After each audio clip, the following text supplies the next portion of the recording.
نحمده ونصلي على رسوله الكريم اما بعد فاعوذ بالله من الشیطان الرجیم بسم اللہ الرحمن الرحیم۔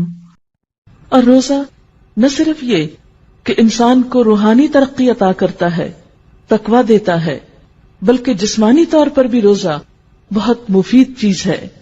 انسان کے جسم کا اس پر حق ہے۔ عام طور پر ہم سمجھتے ہیں کہ یہ حق جسم کو کھلا پلا کر دیا جاتا ہے یا بہت آرام کر کے دیا جا سکتا ہے، حالانکہ بسا اوقات جسم کا حق کھانے پینے سے رک کر دینا ہوتا ہے، اور روزہ دراصل جسم کا حق دینا بھی ہے۔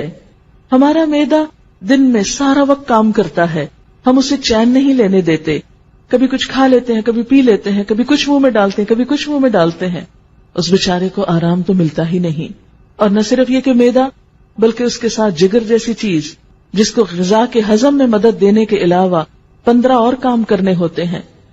رمضان میں جب 10-12 گھنٹے کے لیے معدے کو سکون ملتا ہے، جگر کو کم کام کرنا پڑتا ہے، تو وہ زیادہ صحت مند ہو جاتے ہیں۔ یہ جسم کی زکوٰۃ بھی ہے۔ اسی طرح روزے کے دوران خون کی مقدار میں بھی کچھ کمی ہوتی ہے، اور اس سے دل بھی کچھ آرام اور چین پاتا ہے، بلڈ پریشر بھی کنٹرول ہوتا ہے، اور پٹھوں پہ دباؤ بھی کم ہوتا ہے۔ افطار کے وقت تک خون میں موجود غذائیت کے تمام ذرات تحلیل ہو چکے ہوتے ہیں، یعنی انسان وہ سب کچھ استعمال کر چکا ہوتا ہے، اور اس سے پھر شریانوں پر یا وریدوں پر چربی نہیں چڑھتی، اور انسان زیادہ صحت مند ہوتا ہے، شریانیں سکڑنے سے محفوظ رہتی ہیں۔ اس طرح روزہ دل کی بیماریوں سے بھی حفاظت کا ذریعہ ہے۔ اسی طرح روزے کی وجہ سے کچھ گروتھ ہارمونز جسم کے اندر پیدا ہوتے ہیں۔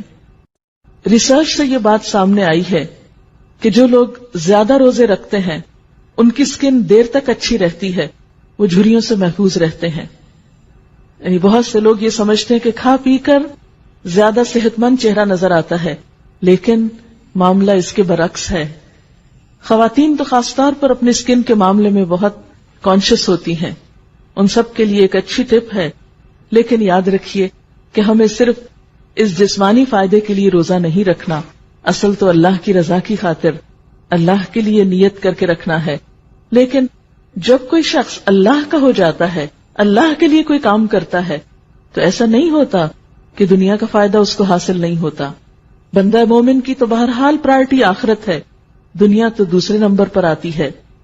اس لیے اگر آپ اللہ کی خاطر ایک نیک کام کریں گے تو دنیا میں بھی اس کا فائدہ اٹھائیں گے۔ گروتھ ہارمونز جب بڑھتے ہیں جسم میں تو اس سے پٹھوں میں پروٹین بڑھتی ہے، اور فری فیٹی ایسڈز کی تیز حرکت کی وجہ سے پٹھوں کو توانائی مہیا ہوتی ہے۔ اسی طرح روزہ رکھنے سے خوراک کی توڑ پھوڑ کا بنیادی نظام میٹابولک ریٹ جو ہے وہ بھی معتدل رہتا ہے۔ اور بھی اس کے بے شمار فوائد بتائے گئے ہیں، لیکن اس وقت چونکہ موقع طبی فوائد بتانے کا نہیں، لیکن ہلکا سا ذکر کرنا مقصود تھا تاکہ انسان یہ جان سکے کہ ہمارا دین جب ہمیں کچھ سکھاتا ہے تو وہ صرف آخرت کے لیے نہیں، اس میں ہماری دنیا کا بھی فائدہ ہوتا ہے۔